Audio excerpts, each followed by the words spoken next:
Intertextual Cardboard Experience. Hello, and welcome to Intertextual Cardboard Experience.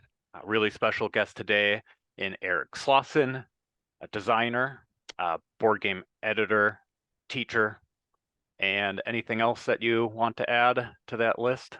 That's a writer, a lover of candy, a frequent napper. I have many titles and many things that take up my day. I like that. So wait, sorry, you said lover of candy. Is there is there Yes. is there a favorite? I'm hitting you with the hard hitters right away. Yeah, I mean, yeah, we're getting right to it. I'm definitely a more like fruity than chocolate or like savory chocolatey person. So like my top tier like Skittles, Sour Patch Kids, um, I love a Mike and Ike. Yeah, like things that I can sneak into a movie very easily. All right. Speaking of movie candies, what are your thoughts on Good and Plenty? Oh, anti Okay. good plenty. They are not good, and I do not want any, let alone plenty. Okay, good. We're on the same page. Yeah. Awesome. Okay, cool. Well, definitely going to talk about your games with a kind of specific focus moving forward. But before we Mhm. get into that, just kind of want to ask you about, your background in games, whether, board games, video games, any type of gaming, like what got you interested in them and how that's led you to all of your board game work as of late. Mhm.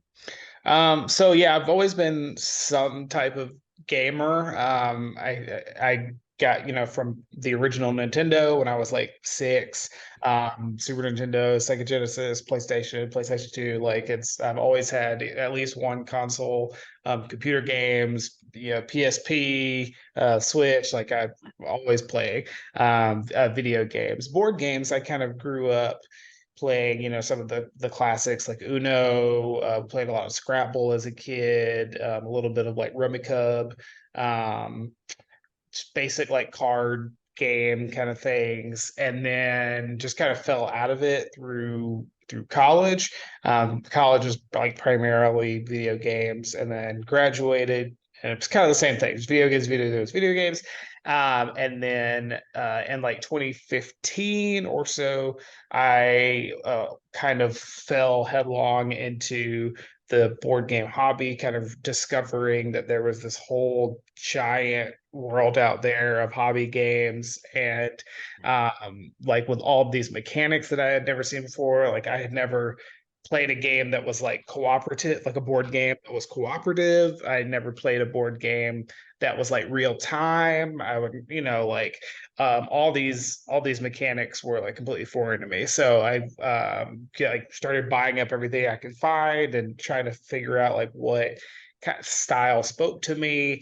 And then after playing for a while, I was like, I wonder if I could do this. Like, I wonder if I could make a game. And so I tried, did some research on design and how to go about that, and made a game. And my first one was terrible, as a lot of them are. And but my gaming group, my board game friends or whatever, kind of saw the kernel of good in it, and they were, uh they did have there were some fun turns, or there were some fun moments, and that was enough to kind of keep it going. Okay, let me try again, let's try this. And so I made a party game next, and that one went like much better, and we were like laughing every round, and it was doing exactly what I like designed it to do, and getting the interaction that I wanted from my friends. And then so I was like hooked from the like, oh, okay, I tried to do a thing. I had to design a very specific social experience, and that I was able to do it. And that was the first one that I took out into like larger playtesting, like playtesting conventions, like Proto Spiel or Unpub or something like that, and started playing with strangers to see, okay, my friends laughed at it, my friends had fun, because we already have like that social network, like we're already funny to each other.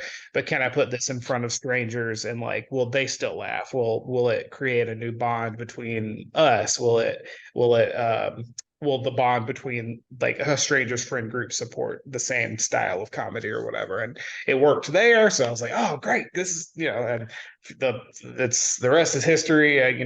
Once you start designing, I always say you have like 20-25 Google Docs open with like game ideas or like one sentence descriptions and half written rules and stuff. And so some of those I finished and, and pitched.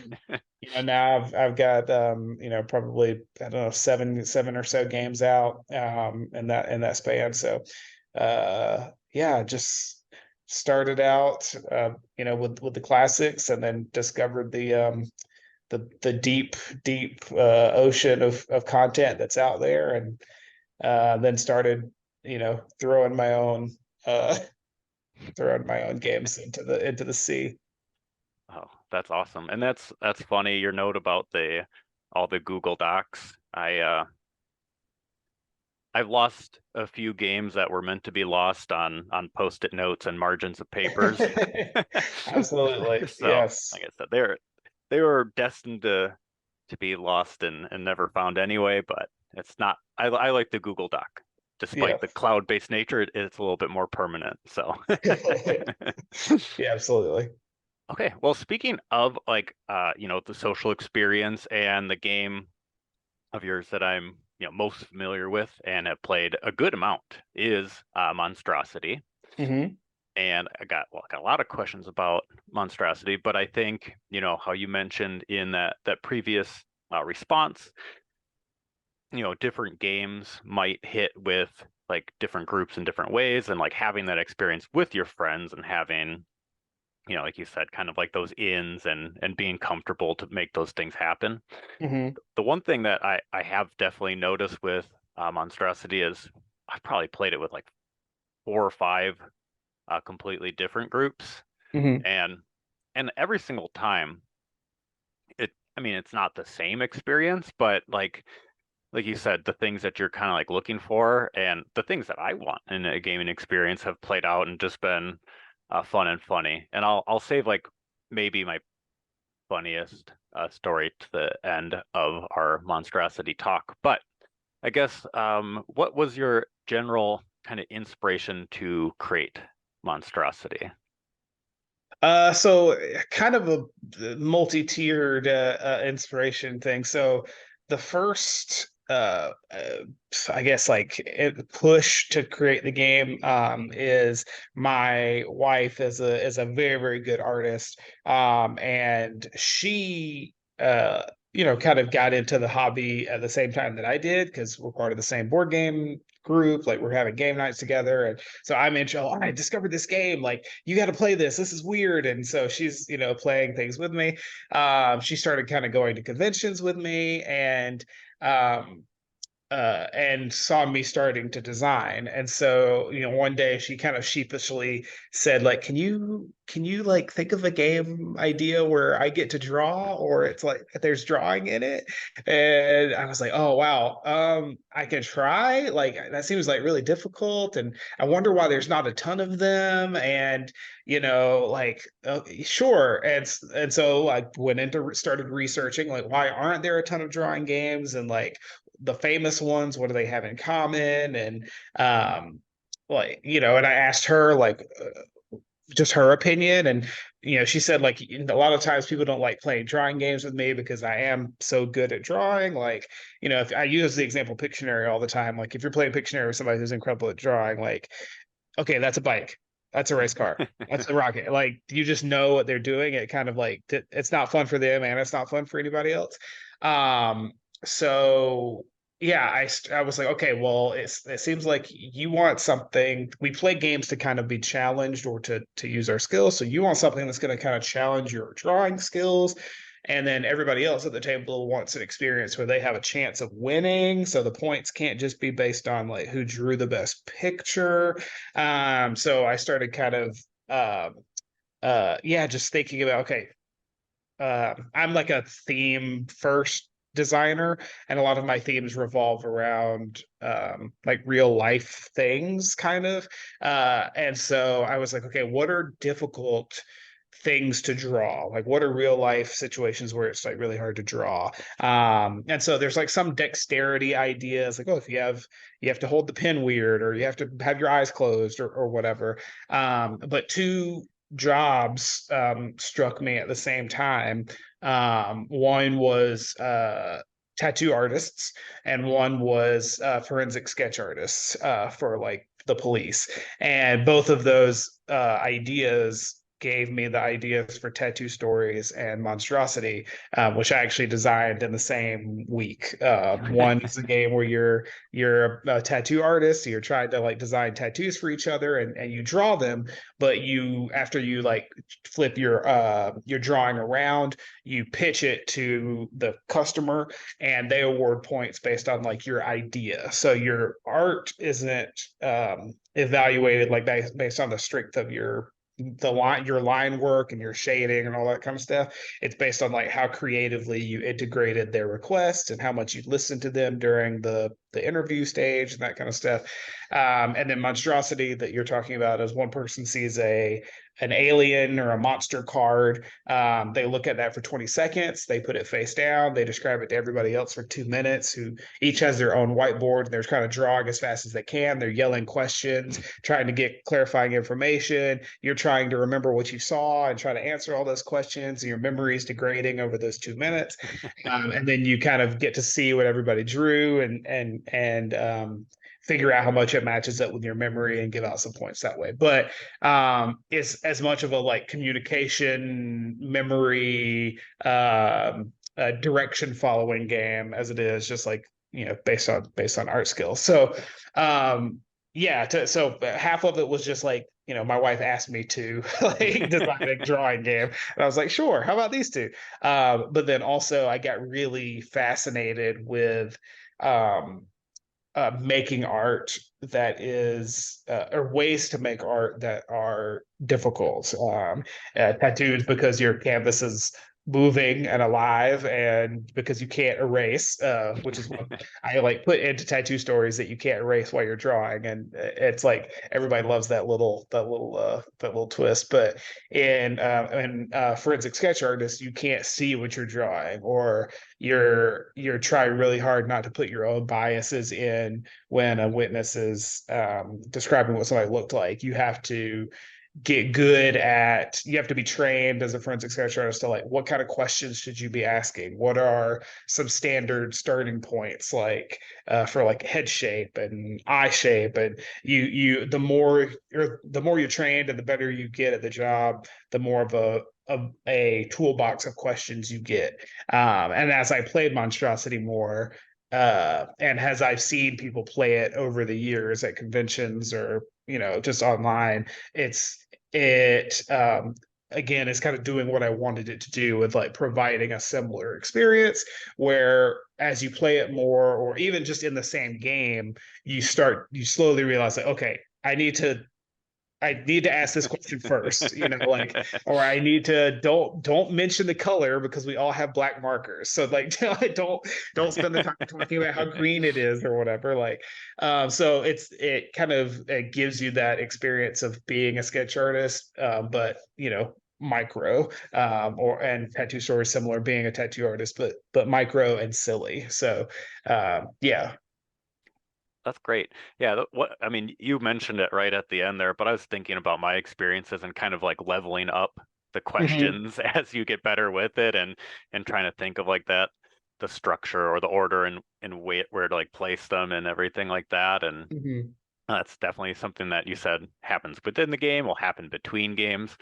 And then you'll still get a clue from somebody with like 30 seconds left or 20 seconds left. You're like, yeah. Wait, what? That's not what I Yeah. What do you mean? What do you mean upside down? Like, yeah. Oh, I like that a lot. Oh, and another note that I was thinking about too is the way that you approach the design in order to kind of tailor the game to like people of all different levels of artistic skills. I think Right. that differentiation is very, very teacher-like of you.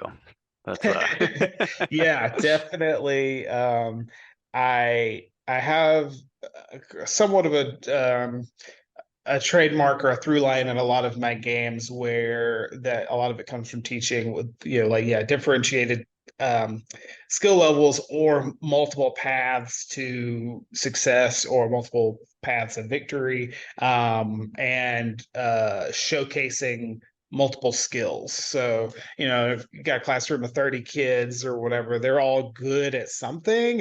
And so you're like trying to figure out what that thing is that you can praise about this student and about this student or whatever. And okay, maybe this kid's really good at writing, but this kid's really like creative and like, is a great artist. So like, can you have multiple options for projects where like, oh, the art really matters for your project versus like the writing matters for your project or whatever, and kind of let students showcase their skills in different ways. So in like MonsDRAWsity, for example, like I said, you can, art skills will take you like so far, but you still have to like be a good listener.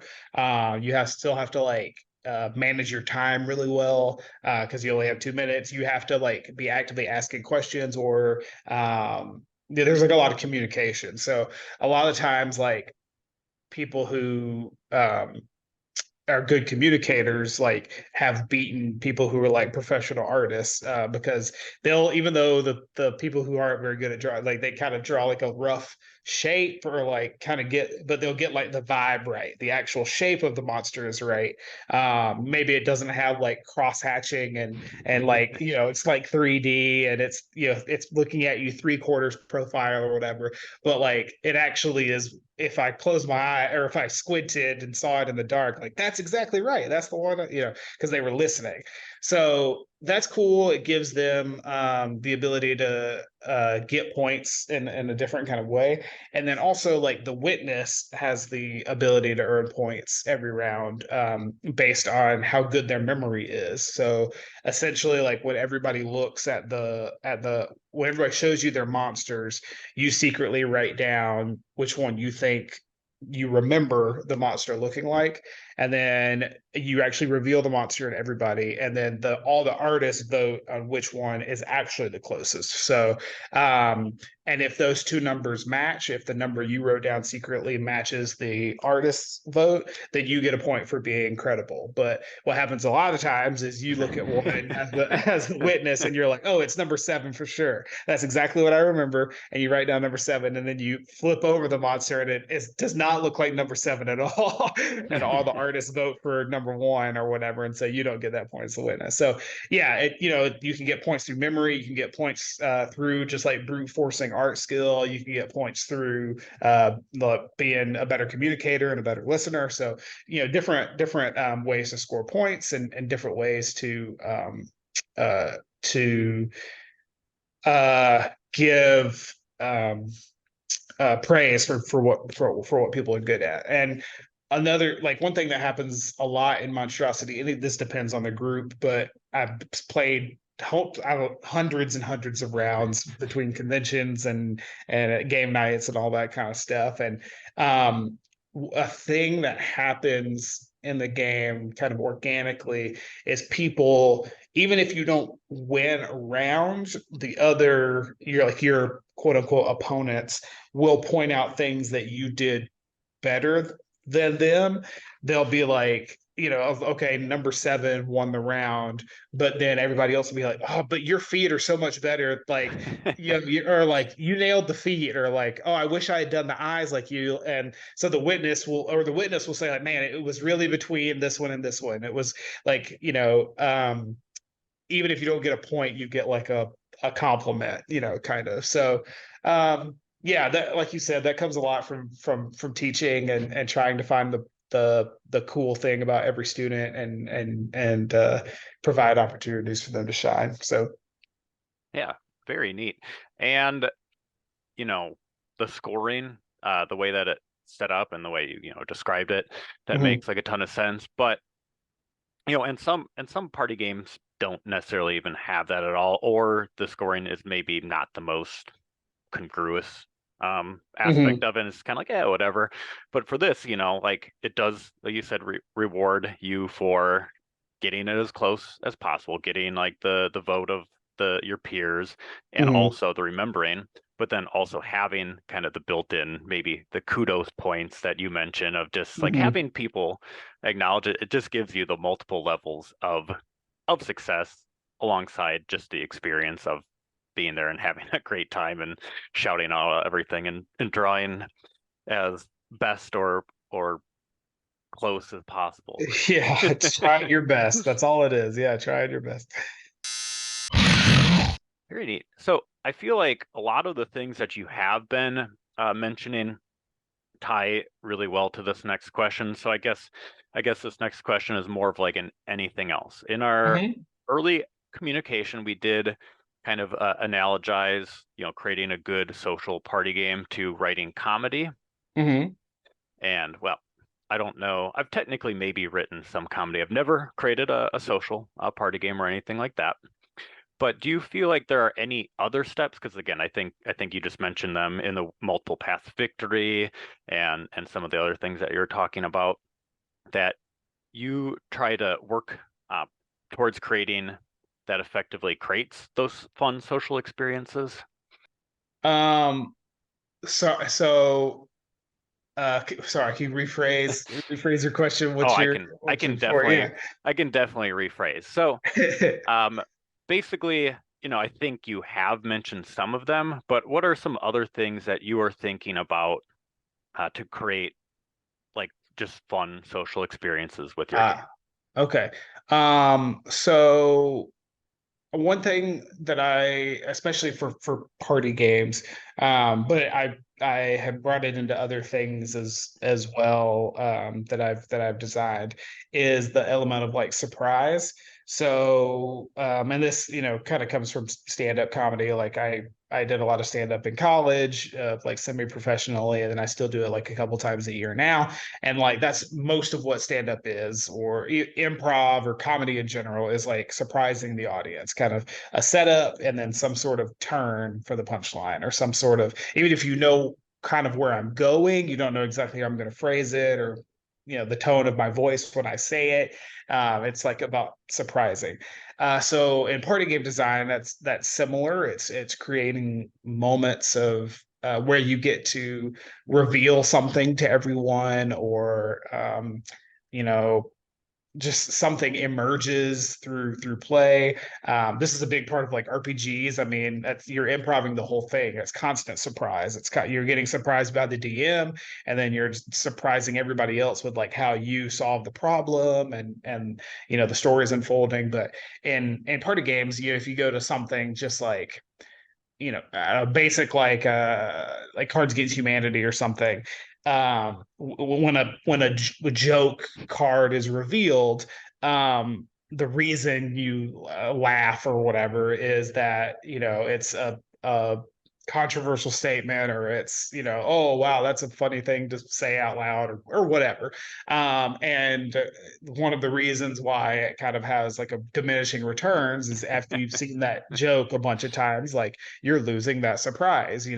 And so like with my games, um there might be comedic writing, or there might be funny alien pictures or something like that, but I'm trying to create systems where that's not the surprise, like, or it's only one of the surprises, but what people produce or what happens next is the surprising thing that gets people laughing, gets people creating something, or sharing some sort of like experience. So there are, in MonsDRAWsity, again, for that example, as the witness, the first time you like see a monster, everybody has like this reaction, like as a witness, like your eyebrows go up, or you like panic because you're like, oh no, I only have 20 seconds and I've never seen anything like this before. And so everybody kind of laughs at your reaction when you see this monster, and and then you put the card. So that was a surprise just for you. Then you put the card down, and then you start describing it to everybody, and they're constantly being like surprised by the things that you're saying and how weird it sounds, as they're drawing. Then they flip over all of their drawings, and as a witness, you get this other surprise of seeing like 4 different ways people interpreted your words. So that's a fun surprise for you. Then you actually flip over the card, and now all of the artists get to be surprised at what they were supposed to be trying to draw, and then what you were trying to describe. And so they get to share that surprise. And then you reveal points, and then everybody gets, oh, I won that round. Yeah, like oh, I won that round for being the good witness. So there's like a cascade or like a constant like a like a Skinner box, or like a constant like positive reinforcement of these moments of like levity and surprise, and uh yeah, little dopamine rushes throughout the throughout the game. But yeah, that's a really big thing that I try to bake in, is a lot of moments of surprise. There's a choice I try to put in as well. In MonsDRAWsity, not not as much, because you're really just trying to follow somebody's directions. But in Tattoo Stories, for example, there's one client or one customer. They draw 10 cards from like this big deck of like tattoo elements, like chains or hearts or flames or mermaids or whatever it is. They draw 10 cards, and then they select 5 that they want to challenge everybody to moosh together into one cohesive tattoo design. So that's like one element of choice. Like, okay, am I gonna pick 5 things that have nothing to do with each other, or am I gonna pick 5 things that just would make an epic, cool tattoo? You kind of get to like, role play as what kind of customer do you want to be? Like really out there, or is that you already have like a cohesive design in mind? So you give those. And then as a player, I think in that one, I think you have 3 minutes to draw and to ask the client like clarifying questions about their tattoos. And so it creates this interesting economy of time, where as you're trying to kind of, like I said, moosh those 5 concepts into one cohesive tattoo design, you can either try to get all 5 in there, like have a great idea for all 5 and kind of and hope that everything sings. Or if you have like a really funny idea for like 3 of them, you can like focus on getting that idea across, and then at the very end, like with 30 seconds left, just like attach a sword somewhere and a box of Cheerios in the background or whatever. But knowing that you probably won't get the points because it's not like cohesive. But you have, yeah, you kind of get to play around with like how much time you devote to each thing, and how you're pitching your idea. So and then as the tattoo like customer, instead of like one winner take all, you have those 5 elements, and you award each one to the person who used that idea the best in their design. So you can give like 3 to one person, and 1 to another person, and 1 to another person. You can give all 5 to somebody if they just like knocked it out of the park. You can give 1 to all 5 of the other players. So it gives you some kind of flexibility with how you deliver points and how you like reward your fellow players and all that kind of stuff. So yeah, surprise and choice are in there as well. And then in the prompt based games, so I have like Wacronyms, and I have another game coming out soon called Vibes, that are prompt based. And in those types of games, normally I have a rule where the judge or whoever kind of looks at 2 cards or 3 cards, and then decides which one to be the joke for the round, or the comedy engine for the round. So that person gets to kind of tailor what kind of round they wanted to do. So like, oh, I like this prompt because it's gross. I like this prompt because it's like a little, risque. I like this prompt because, oh, this is an inside joke that I know we all share, or this is funny just to me, or something like that. So it kind of allows you to as the picker of that round, or the judge, like tailor what experience you want to get out of your friends, or what you want to learn about your friends, or how you want to challenge your friends. So yeah, I'd say choice and surprise are the 2 things I'm most interested in. Perfect. I love those both. And as you're like revealing the surprise after the surprise for the, that are all layered into MonsDRAWsity, I mean, that's all in like 2.5 minutes. So Right. like you listed like 6 things, and it's like a matter of that too. So Yeah. Oh, a very neat. I like that a lot. Packed in there. Yeah. Packed in. I've got some questions below about tattoo stories as well, but I think I have one kind of final question for MonsDRAWsity, and I'll share you my funny story really quickly on that, and then we'll move on. And basically for the rest of the games, I mean, you mentioned Wacronyms, but in our communication, you're talking about some of the things you're looking into for Pun of Your Business and Nerd Words and Chucky. So basically, I just have like kind of some smaller questions for each of them, but they're kind of linked to like the work you were doing for them. So I think it'll make sense once we get there. I trust you. Okay, I appreciate that trust. But yeah, so this question is kind of like the springboard for all of that though. So, obviously I reached out to you.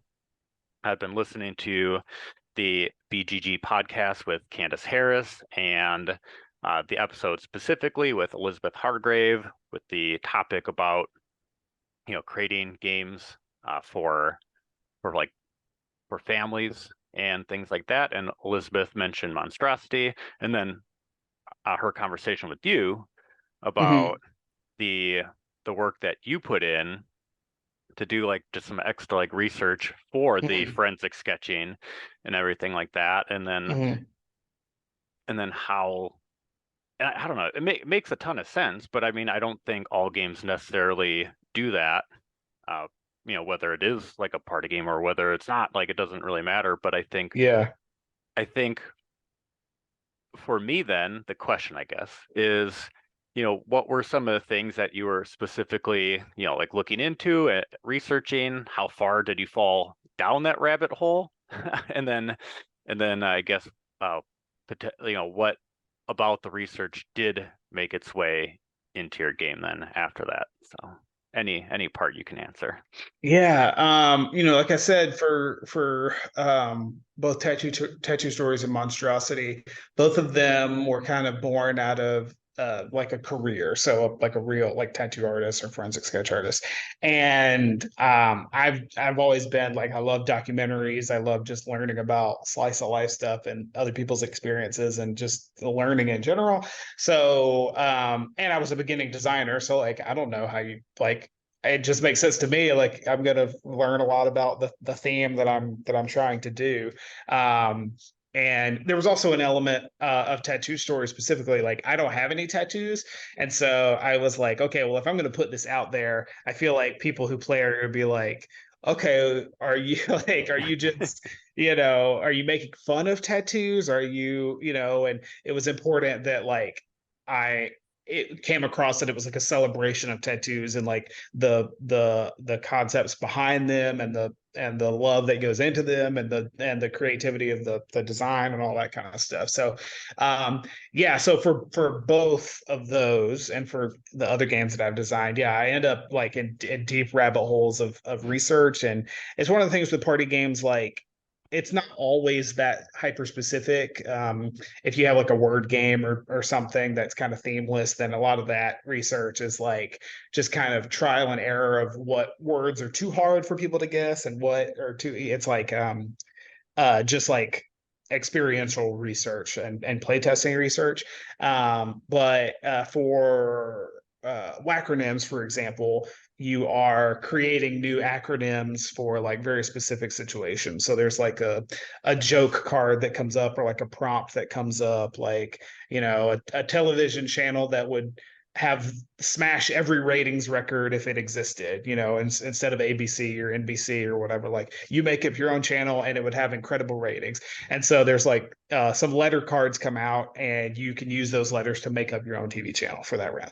And you pitch it to everybody else. So in that one, my research was like, okay, I need to learn like linguistically what are the most common letters that start words. So Scrabble distribution, Scrabble letter tiles are kind of based on the frequency of letters being used, but that is a different distribution than the starting letters for words. And so they're similar, but different. And again, you're going like English language versus other languages and all that kind of stuff. But I kind of went went into the research there and like why that is the case, like that these letters are used more often, and like, okay, I'm going to design the distribution of my letter cards to be kind of similar. So like there's no X's in the acronyms or Wacronyms deck, because like you got like xylophone and Xerox basically, and Xeric, and that's pretty much it. So not a whole lot of jokes you can make with those. So and I think there's like maybe 1K or something like that. So the thing's way at the tail end of the distribution. Maybe there's one copy of them in the deck. And then the things that you're going to use kind of more often are more heavily weighted in the letters deck. So that was some interesting research, just about language. And then in a pun of your business, you're naming businesses by combining like two business types into one business and kind of coming up with a funny name for the two of them. So if it's like a sorority house or a fraternity house and an art gallery, you smash them together and you get like Vincent Van Bros or like a Old West ice cream parlor smashes together and becomes the Cone Ranger or whatever. So for that, I just started like looking around at business names and like in my town, and just like memes online and like BuzzFeed lists of like funny business names, and like, oh, this is a thing, and like this is a thing that people find funny and enjoyable.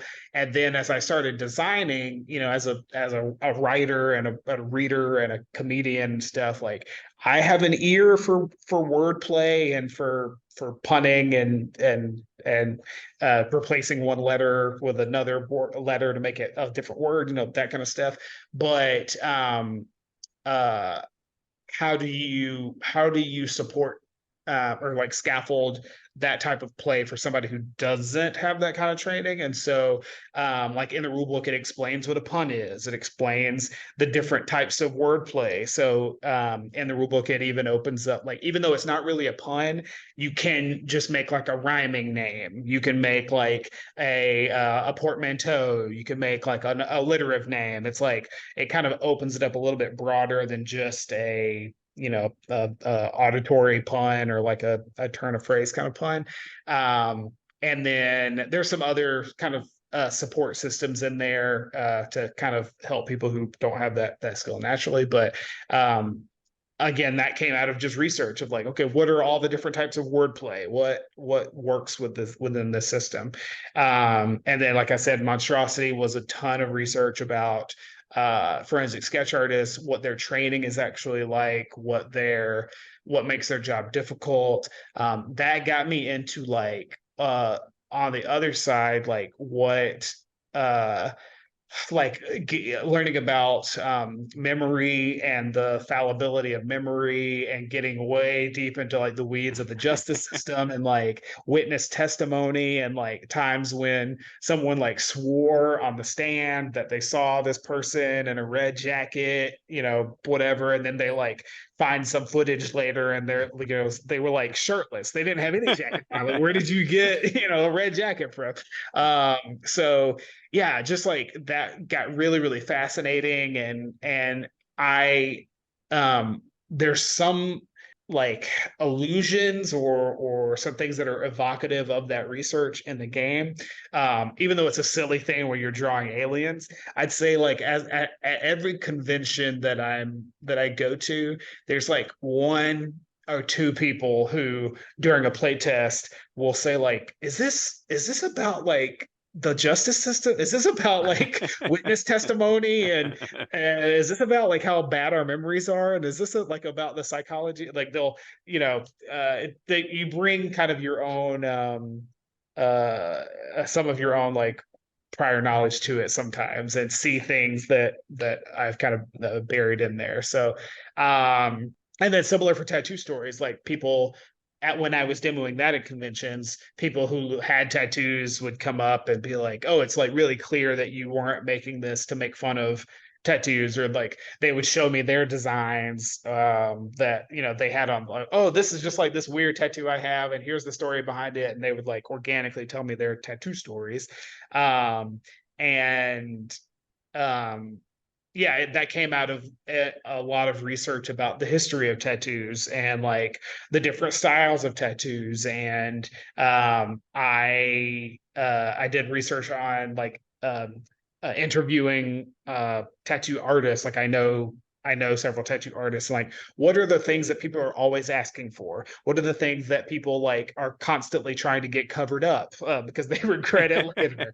Like, what are things that you wished people stopped asking for? What are like yeah, what are like these trends? What are those? And so all of that was kind of baked into the game to make it feel authentic to that experience while still uh gamifying it and making it silly. So yeah, I mean they're most of my games are silly and quick and you're laughing or whatever, but they uh come from a lot of research or a lot of like hyper specific thought about like how the portrayal of the theme is coming across, or kind of what even down to like when I'm writing the jokes for vibes or for Wacronyms or something like that, like talking about the stand-up comedy history, like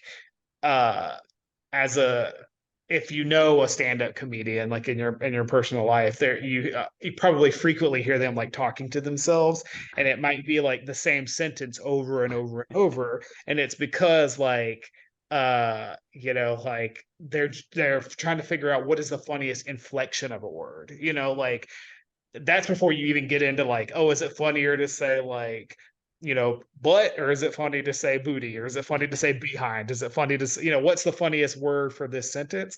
And then you're like, oh, and then I saw a red window, and then I saw a red window, and then I saw a red window, and then like you're just saying the same sentence over and over again, and yeah, you play test it. You go out and you do it with different crowds, and you see which inflection works the best and which hits the hardest, um, and so there's a lot of little minutia that goes into creating, and this is true for like every art, uh like musicians and producers and stuff, when they're listening to music will hear stuff that like we don't hear, like, oh, I love the way you have that like offbeat like tambourine going in the background, and everybody else is like, what tambourine? I've listened to the song a million times and I did not notice there was a tambourine, let alone that it was like offbeat. So yeah, but there's that matters to them, and like whether the listeners like consciously tune into that tambourine, like we hear it, and it as part of the gumbo, as part of the stew for that song. So yeah, it is an art, and it's it comes with a certain level of obsession with details, and making sure that you're creating the experience that you want to create. But for party games, I think, you know I use the example of like just one, for example, a lot when I'm kind of explaining this. Like on one hand, yes, it is a box full of just cars with words on it, but I guarantee you, there was a lot of thought and like research about what words went in and which words didn't, and which words like translated better, which words were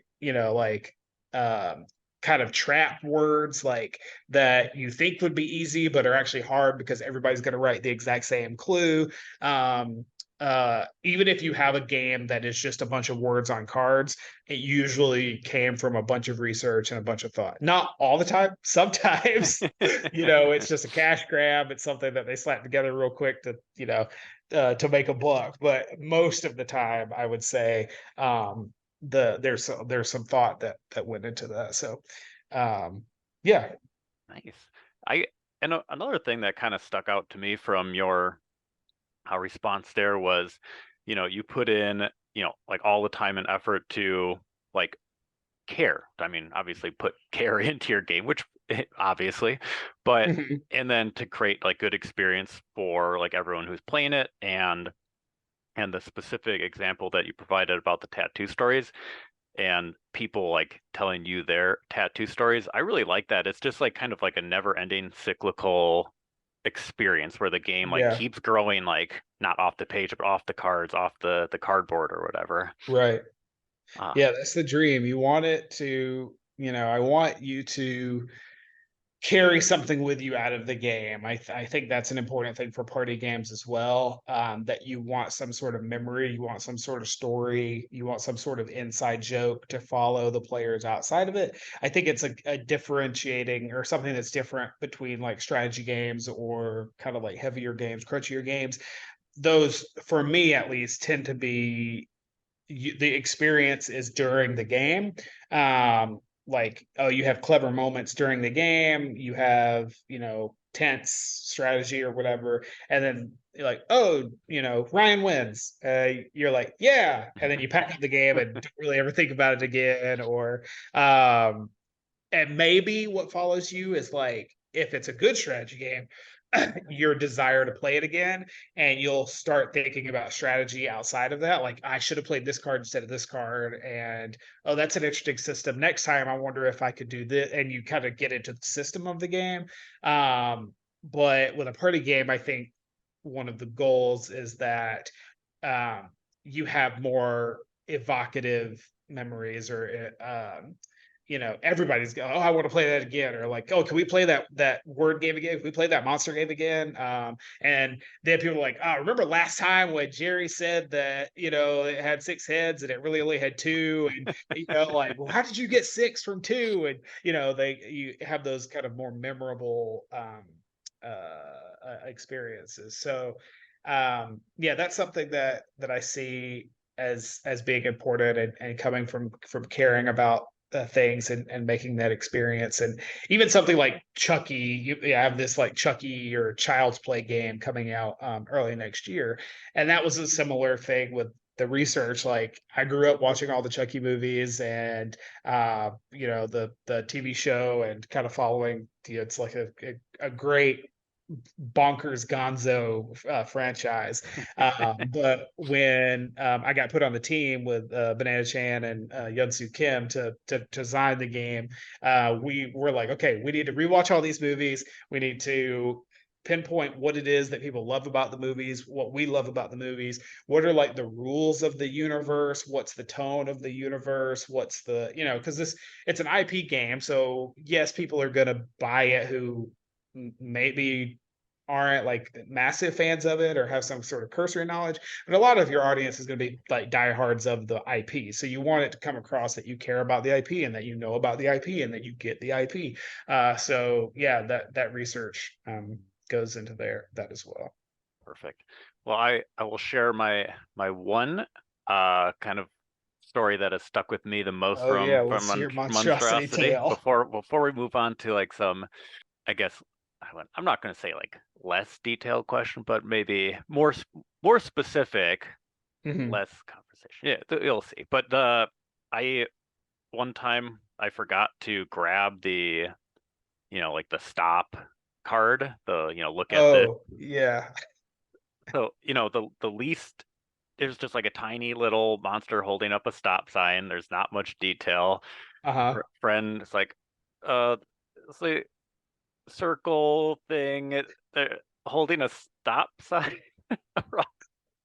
We're going through it. I'm like, okay, I didn't place that it was like the instruction card, or that's funny. the cap. And then like we went through, did the first round. They flipped the card up. I'm like, oh, I have failed. That's so funny. Yeah. So when you open the game, there's a card at the top that tells you, hey, don't look at all of the cards in the game. And there's like a little monster holding a stop sign, and there's a paragraph, like a little blurb that explains like, don't look at the monsters, and part of the game is the surprise of the monsters.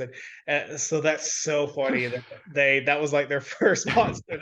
Yeah, it's weird. It's got like all this writing below it. Yep. And That is funny. I haven't heard that before. That's hilarious. I've had people play it at conventions, like misunderstand my directions or kind of misinterpret what we're supposed to be doing. And like four people will flip over a drawing of the monster, and then one person will flip over their board and they've just written a description of the monster. Oh Like my goodness. they wrote down everything that the witness was saying, and like, it's like, you took excellent notes, but you missed the entire point about what you're supposed to be doing. Um, there's one thing I see happen at least once at every convention is like in the real game, you have I think it's like 6 inches by 9 inches board that you're drawing on. And at conventions, we have these massive whiteboards Oh, okay. that we play with. And once every convention, somebody will not use their space appropriately. Like they'll start drawing their monster, or everybody will flip over the monster and it takes up like the whole board. And then one person will flip it over and their monster is like 1 inch by 1 inch big. Like they somehow use this dry erase marker to draw the tiniest reproduction, like that would fit on a stamp, And so you have to like hand it to the witness and like push it up to their face and be like, yeah, so this is this is the little wings and this is the little feet. But sometimes again, that tiny little, it's like an icon of the monster. Like it actually is the best representation of what it looks like. So it's funny. There's a lot of and just the fact that you have that memory, it's like by accident. Like I didn't design it hoping that somebody would misunderstand that directions.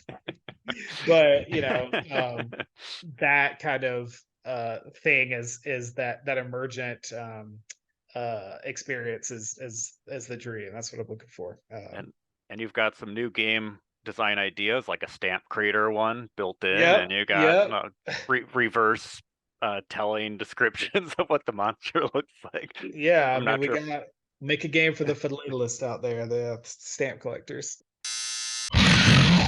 Very great. So now I'm going to just kind of, so I'm trying to think of the right word.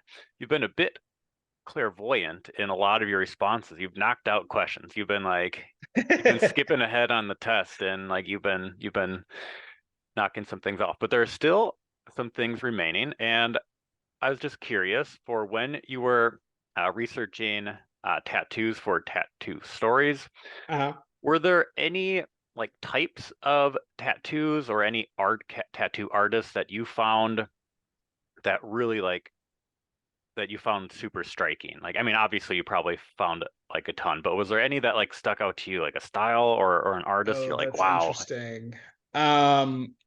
Yeah, so I watched like several seasons of like Ink Master, and because I was like, okay, I'm making a game about tattoos, I should probably watch this show that's already a game about tattoos.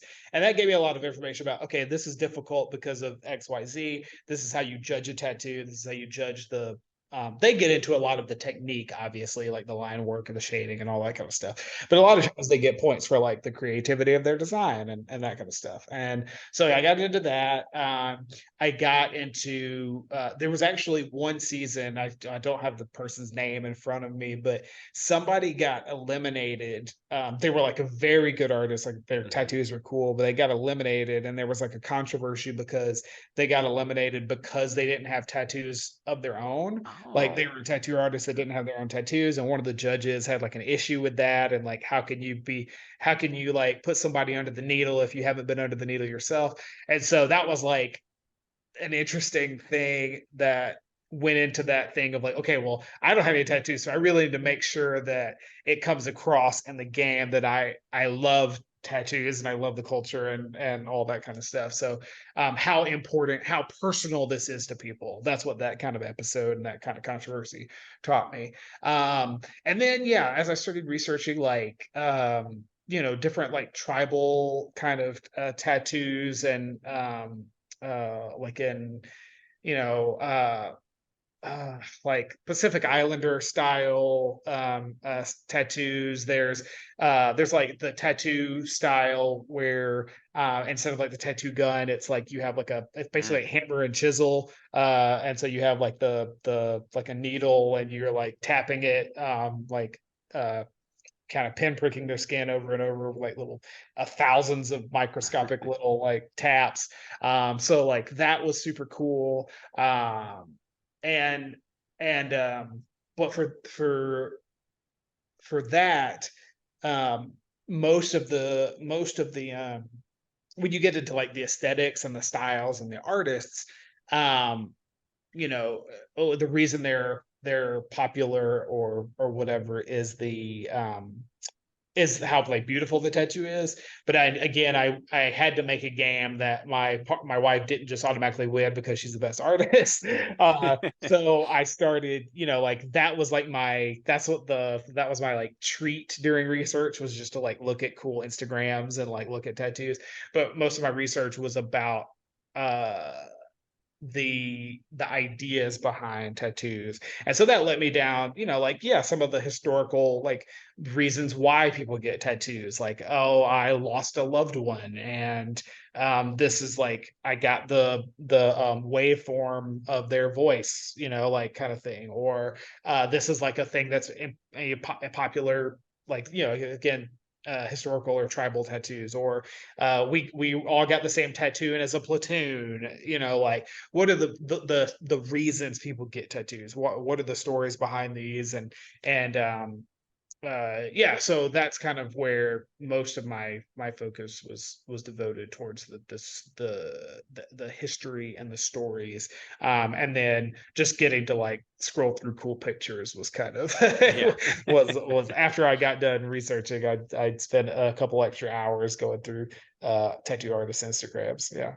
Oh, that's awesome. That makes a ton of sense. Yeah, I've got a bunch of friends that have a bunch of really cool tattoos, and you know, I guess maybe mixing psychology and reasons.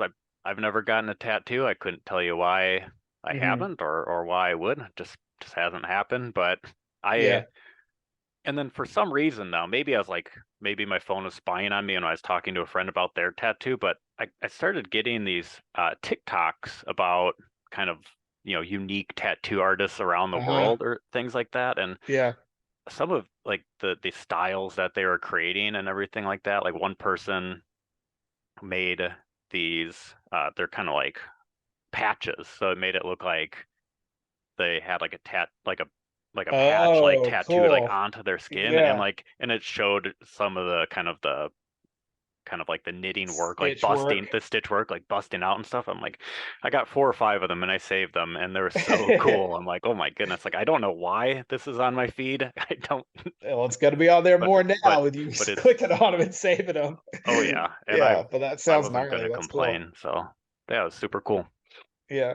Maybe I'll find them. I'll send them if you Oh, haven't seen them. absolutely. Yeah. I mean, I haven't seen that before, but there's cool stuff like, you know, people who you know, like they've had something amputated, and so they want a tattoo that like integrates that. Or you know, yeah, there's just like all kinds of cool stories and uh things that are personal reasons to get a tattoo, or why they're important. And yeah, so Cool. I I know now. Now I'm just gonna create more rabbit holes for myself. I'm gonna spiral. That's that's a good thing though. yeah. Okay, you answered one of my questions about like Wacronyms. You kind of answered what it was you're looking for in, Mhm. you know, like the like letter starting words and different acronyms and everything like that too. Right. So I guess the only question I have for this one is, maybe when you were doing that research, did your, well, 2 parts. Did your recognition of your own usage of acronyms or initialisms like stick out to you more? Mhm. And which like acronym and or like initialism do you find yourself using the most? Oh, wow. Oh, that's a great question. Yeah, I think that I learned a lot about, you know, initialisms and acronyms. Well, one, the difference between them. But most people just say like acronyms, like they don't know, Mhm. you know, it's whatever. But the like when I was writing the prompts, I had to figure out like, okay, well, what are the things that we actually use initialisms for? Like, oh, they're for organizations, they're for technology, they're for TV channels, they're for, you know, uh, exclamations of different emotions, of surprise, of love, of what, you know, we have. I kind of went through. I tried to find like lists of like every acronym or every initialism or, you know, different the most popular text, like what things people text to each other, and then kind of broke those into categories like, oh, this one is serves this purpose, so what's a prompt that I can kind of mine the comedy of that purpose, or you know, how can I twist that into a funny thing. So yeah, I definitely learned a lot more about, you know, just why we use acronyms.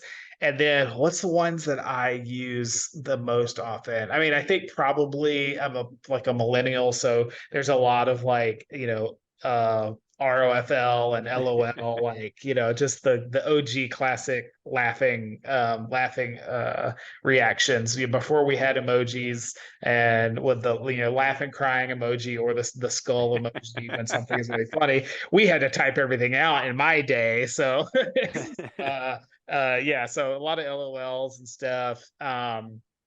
It's still like a, you know, the interesting thing with those and emojis now is they are um like clarifiers for language that is unclear, like when you're texting somebody, like your tone of voice or whatever. So it's very helpful to be able to be like, say something snarky and then put a smiley face to let them know that you're just kidding, or, you know, to clarify that you're angry about something, or to, you know, that you're yeah, just they serve a purpose aside from just being a shorthand. You know, they serve a linguistic purpose as well. So but yeah, LOL is probably way high up there. ROFL uh and then which ones I say out loud. There's an old commercial, uh IDK, my BFF Jill. That was like I the remember joke. And that. so I say a lot of times IDK, my BFF Jill, no matter what the person's actual name is. I start by saying like, I don't know, and then I just all the time I'm like, IDK, my BFF Jill, and it's still stuck in my mind as something that just tickled my funny bone. So that is a meme that I carry with myself in my daily life. That's good. And it's bringing back memories. And I'm sure I've said that more than once, but it's been a long time since I even thought about that. Yeah. That's good. No, I'm kind of a word nerd. So one of my like favorite things that I've ever like researched or written about was about like acronyms and how they have been like popping up, you know, more Mhm. frequently, and then also just kind of like the way that they function within a sentence, you know, and like how quickly they are entering our language. And some of Yeah. them follow traditional like linguistic rules and patterns of like being like a noun phrase if they are a noun phrase Mhm. essentially or not. Mhm. I don't want to bore the listeners, but that's I love that stuff. So like I'm Yeah. glad that that you got into that too. Yes, yes. Okay, speaking of more word things, you said that for Pun of Your Business that you kind of looked around different lists, local stores, shops, restaurants, what have you. Is Uh-huh. there a real life business pun that stuck out to you the most as one that you found the most Oh. entertaining, or just entertaining, maybe not the most? So the one that I remember, the one that kind of always sticks out of my mind. Again, I'm an English teacher, so this one just like tickled me. But there's like a fry restaurant called Lord of the Fries that just Okay. like I was like, yeah, okay, absolutely, I got to make a game about this, or like because it makes me so happy. Um, yeah, so that one, oh gosh, I was just in a town, and they had a like a seafood place named two wild and crabby guys, like the two wild and crazy guys from SNL from like the 70s, like Steve Martin. That cracked me up. Gosh, yeah, I mean, I'm sure I have a lot of like pictures saved on my phone because I still send them to people and like, oh yeah, this is, or people send them to me like, oh, this reminds me of Fun of Your Business, or this reminds me of the one that we came up with. But yeah, Lord of the Fries is the first one that always pops up. But I've got my eyes peeled in real life for businesses with pun based names, and people who have played the game. Also, that's something that, I like I said, I get DMs and I get messages from people like, oh, this, I wonder if they were playing your game and they, name their business off of this. But yeah. That's awesome. And again, that's just like another example of the games continually getting to like reward you through all these extra experiences and communications. That's great. Yeah. That's so funny. Lord of the Fries looks like it's an Australian / New Zealand based. It's like fish and Right? chips. Oh man, I gotta maybe I'll go if I have to go to like New Zealand, I will. Yeah, I need to send them a copy of the game just like randomly, like this inspired my thing. But yeah, I have this, I pulled up one of the like blog posts or like BuzzFeed lists or whatever that kind of inspired my research. And there's stuff like there's a locksmith called Sherlock Holmes. There's another fish and chips place called Frying Nemo. Like there's so many good Titanic, a Thai Oh, restaurant. that's I good. mean, yeah, I mean, it's just Tequila Mockingbird is great. Another English nerd pun. So yeah, I was like, I gotta put this into a box and and give people the chance to make up their own. Yeah. Oh, I like that a lot. And yeah, getting to do that with people who enjoy puns is Hmm. probably like a really great time. I got the honor of trying to explain the Mercutio's like ask for me tomorrow and you'll find me a grave man, or however the Oh quote yeah. goes, and explaining. Kids just crickets. I'm like, all right, whatever, moving on. Yeah. Yeah. But nonetheless, oh, I like that a lot. Okay, so for you mentioned for Nerd Word Science that you did that based on like feedback from professionals, getting words that Mhm. were pulled from a textbook, curriculum guides. Was that something that you did with people you knew, or how did you go about that? I guess I'm just curious. Yeah, so that Nerdward Science is from Genius Games, and I had their CEO John Cudview. I had played games with him at several conventions. I had shown him some of my party games, and he was like a big fan of some of my games. And then so he came to me and said, "Hey, can you make a party game that is about science or how it relates to science?" And I had already been kind of fiddling with a word game design and was like, oh, sure, like this one I think works and is fun for this reason and is kind of a nerdy take on word games, and it helps you, you're quizzing your science vocabulary, but in the way that like just a normal, if you're into like crossword puzzles or like Wordle or something like that, or trivia, like it pulls from that amount of science knowledge, which tends to be like fifth to early high school like curriculum words. And so uh with all of Genius games, they kind of internally do research. Oh, Like they okay. send things to for like their strategy games, Hmm. send there's like professors and experts to make sure the science is right, to make sure that their mechanics kind of sync up with like how the process actually works. Like, could this be used to kind of get the concept across in a classroom? And so Nerd Words is not a strategy game. It's a little bit different. It's a word game. So then that became kind of, again, sending it to teachers, sending it to professors. I played it with some teachers at my own school or some local schools, and just like, okay, which words are too hard? Like, which are words that are too esoteric, too hyper specific to one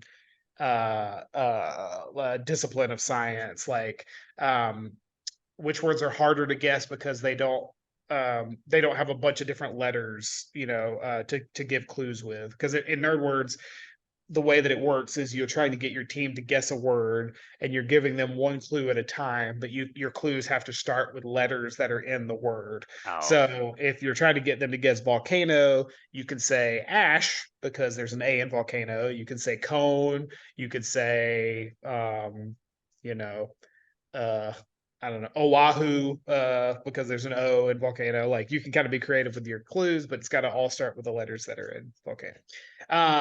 So yeah, I have to think about like the distribution of letters in the word. That was like more on my side. But as far as the content of the game, it was, yeah, going to science teachers. What's on your curriculum guide? What are the words that like you feel like most people know still, like adults still know, like you might not exactly remember what, you know, osmosis is or something, but if someone started giving you clues about it, it might shake it loose. Like, oh yeah, that's that thing where remember we did the thing with the eggs where we put the eggs in the jar and like, yeah, it's a kind of something shakes loose. But a lot of the words are things like fossil or vertebrate or like stratosphere, or things that like we kind of just know from pop culture or from other usages. But yeah, tested with actual teachers. And then we also have like that led to things like in the game there's blank cards that you can teachers can like laminate and like do their own vocabulary list with, like as a review game for their own students. So yeah. oh, that sounds like a really neat game. And you kind of mentioning some of the ones that were, maybe like potentially harder to grab, and just thinking about all these different like scientific terms and words that got me thinking about, I don't know. I was just thinking about the fact that my wife, one of our friends, and myself, we've done trivia like 2 times for the first time in like 10 years. It's so humbling.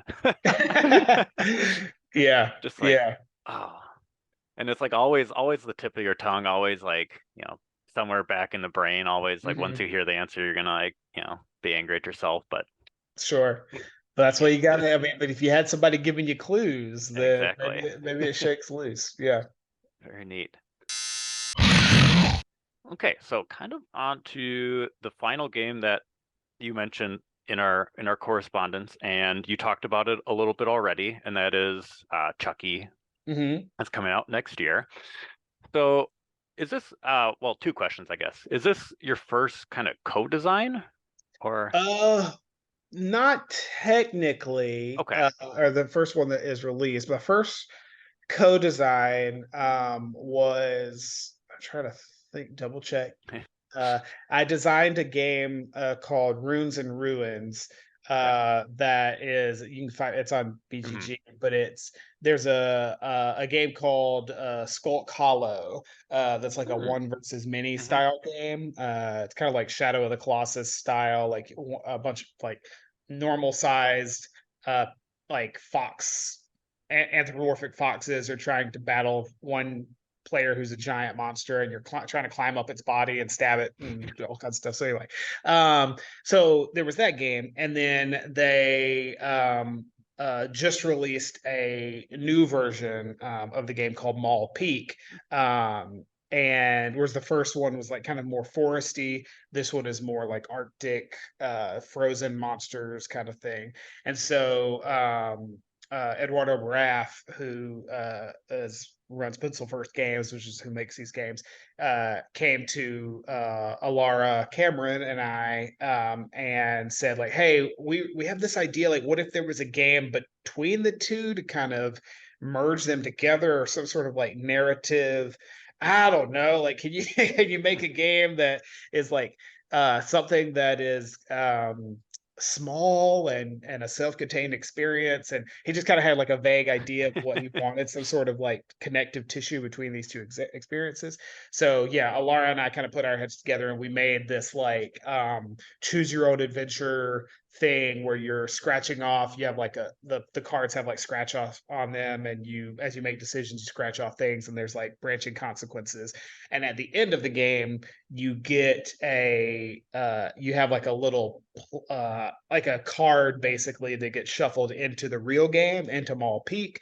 And so like your decisions during this little mini game have like an implication in like the larger game. So anyway, we worked on that together. That was my first co-design, but it was a smaller thing. So Chucky is as my first big big co-design with definitely my first IP game, as well, my first game based on an IP, and one that I really like. And working with all the stuff that entails, like working with a studio and all the research that comes with that. So You probably saw like a really intense look for me. You had my interest quite piqued from talking about. I mean, I'd heard of Skull Hollow and then Mole Peak a little bit, but when I was kind of familiar, hadn't looked a ton into them. But as soon as you said Shadow of the Colossus, I'm like, and then you're talking Yep. about your game and the way that that's bridged. I think that's just a really fun idea, the way that you were approached to create something to bridge that world. All that stuff. It just is what I like, and so I'm should check them out. just like looking at it. I'm like, okay, very neat. But yeah, so this is your first kind of like IP and not first co-design, but still an earlier one. Yes. So how do you feel that that process has gone? And I know that you said you like kind of grew up with like the Child's Play movies and then series, and something you're familiar with, obviously putting in more research and something that like you like. But how does, I guess, collaborating on like that game, specifically trying to capture as much of its like essence as you possibly can, like, I guess, what's that process been like to you? Yeah, so Banana and Jules and we kind of like all brought our own notes to the table. So like kind of wrote, what are your defining characteristics of the Chucky movie, like or of the franchise? So we all kind of did that independently, and then we brought them to the table, and anything that we all shared, like, oh, we all wrote this, or like we all said this, then like, yes, that's got to be in the game, like that's got to be evoked in the game. And then as we talked and as we got into the mechanics, one of the things that we would kind of be looking for from each other was like, oh yeah, that's like in the movies when X happens, or that evokes the feeling of et cetera, et cetera, et cetera. So there's like a thing, there's like so you have these like one-on-one run-ins with Chucky throughout the game, and it's something that the narratives or the card text is kind of written in a way so that it's always like these one-on-one things, and it's a kind of a reference to like the Chucky movies. Like there's a humor in them that, okay, well, how is this little 2 foot tall doll getting the drop on these full-size people? And but he does a lot of like guerrilla warfare thing, like comes in and like, gets you in the dark. You never saw him come in, or kind of hits your kneecap first, so that you're down to his level, and like little things like that. So we wrote a lot of our narrative text like that to kind of, you are already isolated, it's already a dark room, and then here comes Chucky or whatever. And so but yeah, we work together to kind of keep each other on brand, and to say like, oh yes, that idea works because it's very Chucky. And where sometimes something we would come up with like works for a horror genre, but like didn't make as much sense for like a Chucky IP, or to it didn't fit as well for like the vibe of those movies. So yeah, just kind of keeping each other on vibe. And then like mechanically, we went through like several iterations. And when you're working with IP, like this happens where you will design like an entire game, it's like all the way done, and then like show it, and either your publisher or the studio is like, no, you're like, okay, why? And they're like, oh, we wanted something, I think we want something, we want to go in a more strategic direction, or we want to go in a more, our market research has shown people really like set collection or whatever it is. I don't know, I'm making things up. But you're like, okay, all right, let's start from scratch. Let's make a set collector. That's what they want. So let's do it. So yeah, we had, we had probably 2 or 3 iterations of the engine of the game. So from the jump, we're all fans. Like Banana has made horror games, and Jules has made horror games, and we're big horror fans. So like we grew up watching the movies. We all like the movies. So like we knew what the vibes were. We knew we had already like written these narratives. We knew what kind of situations we wanted to put the players in. But then it's like, okay, well, what's the game though? Like, how does the game work? We're not writing like a Chucky book, like, or a Chucky script for like a movie. Like, how are people interacting with each other? What's the game? And so that's where putting our heads together as designers came in. And but it was the same process. We would kind of go off on our own and say like, here, okay, we need a system for generating resources for the players or whatever. And so let's think about that for the next meeting. And if you're in a Chucky movie, what are your resources and how would you get those? And so we would, talk and come back, and somebody would say like, oh, well, you're collecting weapons to fight Chucky. And I was like, okay, sure. Yeah. Like, that there is an element of that, but usually that doesn't happen until like the very end of the movie. Like a lot of times people aren't fighting back against Chucky earlier on, so maybe we save that idea for like the finale of the game somehow. And then so we circle back to like, okay, well, uh usually there's a character who's trying to figure out what's happening. Like everybody is dying around them and they don't know why, or they're trying to prove that Chucky is alive, or there's some sort of like research, like what's happening. And so that became kind of our economy in the game, is like, you're trying to find the like proof that Chucky is real. You're trying to figure out who his next victim will be. It's like that.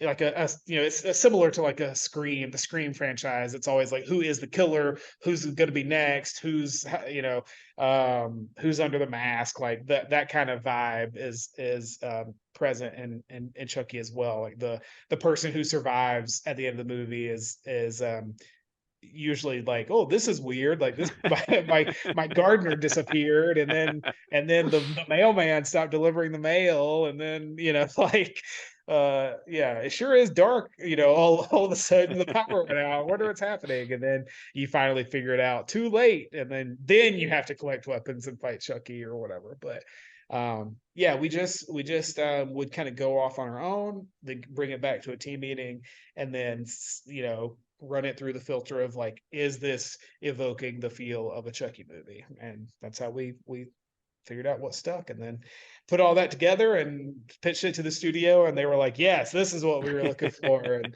like, great, we don't have to start from scratch again. Yeah, that sounds like quite the process. So it does seem like it was a good like experience and like opportunity for you to have multiple voices to do that process, had like going on your own, bringing it back, having to redo it. Absolutely. Oh, very neat. I like that a lot. Okay, I've got like my final 2 questions. Yeah. And the one is kind of, they're both kind of like my final 2 questions, but this is anything, any text. So this could be like, it could be a board game, it could be a video game, book, show, movie that you've either played, read, watched, listened to recently that's really kind of stuck with you. Ooh, that's hard. I'm like constantly, yeah, I'm consuming all kinds of media. I mean, I think I go with my gut. Just the first thing that shook loose. Everything Everywhere All at Once. The movie was the very first thing that popped in my mind when you said that. Just as a great an interesting cultural just a piece of art and cultural reaction, like Oscar winning and but like weird, so weird. Like, the fact that it had like mainstream success, and similar like Parasite, another movie that gets real weird about it's like three different movies, like three different vibes throughout the movie, and all of them I'm into all of them. If all of them had been the whole movie, I would be into it. But yeah, just things that are strange or might challenge what your preconceived notions of a genre might be, but still have like a heart, still have like, and not give anything away because people still want to watch these, but like, in like Everything Everywhere All at Once had me crying over rocks. Like, and when you see the movie, you'll know what I'm talking about, or if you've seen the movie, you know what I'm talking about. But I'm like bawling over rocks, and it's like, how did you manage to do this with everything else weird and silly and bonkers that's going on in the movie? And it's like, yes, on the surface, I'm like weirded out and I'm cracking up, but underneath, the movie is like sliding its fingers like into my heart, and I don't know that it's doing, like, it's getting to me to love these characters and to understand their relationships and to understand the conflicts between them and all that kind of stuff. So it's not just weirdness for weirdness sake. There's like an underlying heart to it. And Parasite, yeah, there's like weird stuff that happens, but there's also like a commentary that is going on that's like weaving all of this together that you can kind of get lost in and keep thinking about after the movie's over. So yeah, like stuff that is weird, but like for a reason. I'm also that I'm like currently obsessed with. There's a show on Max or HBO Max called Scavenger's Reign. And it's like I think 9 part, like animated, just like miniseries. And it's just these people who are stranded on it's animated, they're stranded on like an alien planet and they're trying to get off basically. But it has some of the best creature work that I have like ever seen in a movie or show. Like the the amount of thought and stuff that has gone into these the ecosystem of the planet is so cool. Like, I guess I care about the human characters, but anytime there's like a little critter or a monster or a creature, it's like so clear that they thought about, like, okay, well, this is why it has these types of wings, this is why it runs like this is why, like, it's, oh my gosh. Or even how they interact with each other. Like, you'll see a monster in the first episode and you're like, okay, well, that's kind of weird, like I wonder why it glows that way. And then 3 episodes later, like, it gets picked up by a weird bird animal and taken to its nest, and because it's glowing, I don't know, there's like it becomes like important, like biologically, why that is the way it is. It's so nerdy and cool, and it just, I come MonsDRAWsity, like, I love creature art, creature concept art in general. But yeah, that's my like current obsession, is I'm gonna watch it and then just rewatch it again just for the monsters. Yeah, there's no way that you could have had a wrong answer there, but that was the right answer. One of three. So I've seen Everything Everywhere All at Once. Mhm, It's been a while, so now I feel the need to rewatch it. mhm. Parasite has been on my list forever, and then I Gotta just watch it. I have to watch it. But now this show, I had not heard of it, or the miniseries, Mhm. and that is added as long, like, I'm always taking notes and just like writing stuff down when you're talking or when anyone's talking, but I've got more. I've got more than usual. Circle So it, underline you've it. Scavenger's Raid. you've got you've got so much stuff added to my list of things to like look into more. So I'm looking forward to that. Okay. And speaking of things to kind of like look forward to, this is Mhm, the final question. We talked about, a lot of your games. Is Chucky is coming up. Is there anything mhm. else that you want to kind of note to look out for from you in any capacity? Yeah, so I do have I have this game Vibes coming out. Should be sometime next year from Pandasaurus Games. That's another kind of social party game, kind of about getting to know your friends a little bit better, or getting like groups of strangers getting to know each other. It's kind of like icebreakery kind of thing. It's kind of a game where you're trying to figure out what the vibe is at the table, and bidding on, you know, how everybody is reacting to something. Are we all on the same page, or are you weird? Like, are you, it's, you know, like, if you say something like, running the same dish through the dishwasher 4 times instead of washing it by hand once, you know, and you're like, okay, I know I do that, but am I going to look weird and lazy if I, you know, like, am honest about that? And then you reveal it like, oh, everybody does that. Like, great, I'm not the only, you know, lazy person who's letting the robot do everything for me. So anyway, fun moments like that. Again, those emergent stories, those moments of getting to know each other, those inside jokes that kind of carry forth. We've got a lot more MonsDRAWsity coming on the way. We've got some more expansion packs coming out this year. We already have the robots pack and the cute creatures pack. But this year we'll have like a science pack, which is all real life weird monsters and microbes and planktons and all kinds of stuff that looks like an alien under a microscope. Or so that one's a really cool pack that I'm looking forward to. Yeah, there's a lot of like refresh packs. We've got like a dinosaur pack and all kinds of stuff. So just keep an eye on that. If you've been, a lot of people have been asking for more cards and stuff, and so that's coming.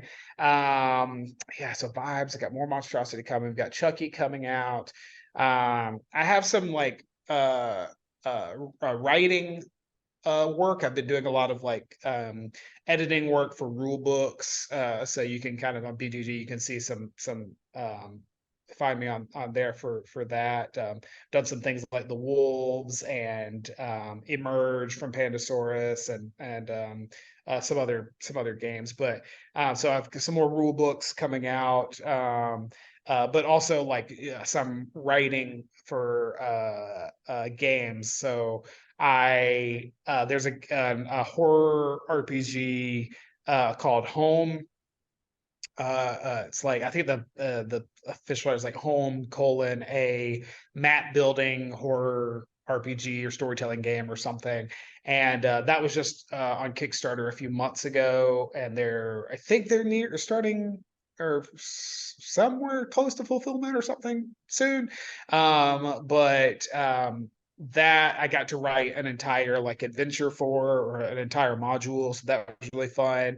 I'm getting more into that. I can't announce a lot of the stuff that I'm working on right now, but getting to do a lot more like RPG work, narrative work, writing content for party games. So you know, things that I maybe not designed the whole system for, but I did a lot of the writing in the background or whatever. So got a lot of plate spinning, but yeah, just keep an eye on BGG. And then you know, my socials, I'm at Slauson Designs on Twitter and on Instagram, and eventually Blue Sky, maybe once I get around to it. But yeah, and then my actual website is hold please, make sure I say it right. Yep, it's Eric Slauson, SLAUSON .card, which is CARRD.co. So that's my website, ericslauson.card with 2 R's. .co, and there I post like every project that I'm working on, whether it's in a support role or as a designer. So yeah, that's where you can find what I've got coming up. Awesome. Like you said, a lot of plates spinning, but they're spinning fast, spinning bright, and they're not crashing. So yes, thankfully, very few public crashes. There's always something teetering in the background. There's a lot of you know, emails, but yeah, from the outside looking in, everything is spinning as it should be. So that's great. awesome. Well, thank you so much. Like I said Absolutely. it Thanks for having me before, on. I'll say it again. I feel like I've got more to look into than normal, but that's just because you my brain was It was the end of a Monday, so that's what it is already. But I'm like, ooh, I'm working. I'm trying to like be a sponge as much as I can. Yeah, well, I've given you a lot of things to look up throughout the week and to watch throughout the week and the Hey, weekend. So, it's gonna get me through the week. but thanks for having me on, and listeners, thanks for listening. And whenever if you ever need me to back, or once I've put some more things out there in the world and have something different to talk about, I'd love to come back. Like I said, yeah, you were too good at answering some of my questions in advance. So maybe next time I'll try to stump you. But no, I'd love to. I mean, I'm definitely gonna, keep track of like your site and all the things that you're working on. So I would love to chat again. Awesome. Thank you. All right, thank you. Thank you so much for listening to Intertextual Cardboard Experience. Feel free to reach out via email, which is bodthepod@gmail.com, or check out my Instagram with the same name. There's not much on there right now, but I'm looking forward to working on the Instagram and other forms of social media and a website a little bit more in the future. Until then, keep playing, watching, reading, listening, experiencing. Thank you.